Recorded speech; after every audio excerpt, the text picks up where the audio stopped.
Bumagsak nga yung ano ko, phantom ko, bumagsak. Bumagsak. Dapat siya sa convoy.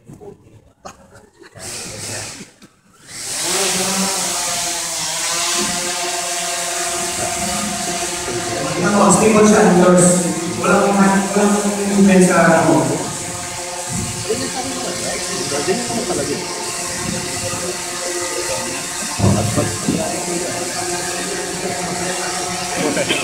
So basically right now, it's like, because pinaka the outside, so the camera, you guys can see the pattern on the floor, so you can take a picture.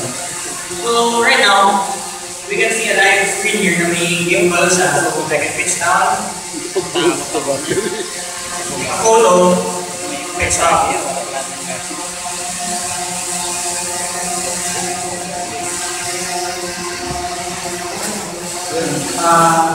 Ginagawa ko yung mga movements ng joystick. So, kanina, ang suggestions ni Mac is if you're a new pilot, dapat naka-tailing para lahat ng directions mo sa road, tama yung tinadalawin ni drone.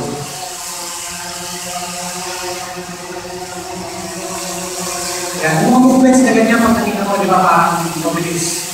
Pero hirap na gawin. Kasi combination niya, stick movements. Rather yan, yung right stick forward.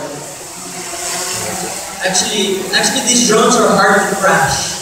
The only thing na nagka-crash to is if you don't do your flight checks well, and if you lose your orientation. Yeah, and sometimes over-oriented.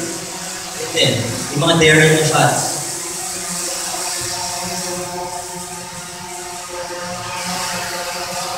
Okay, that's it.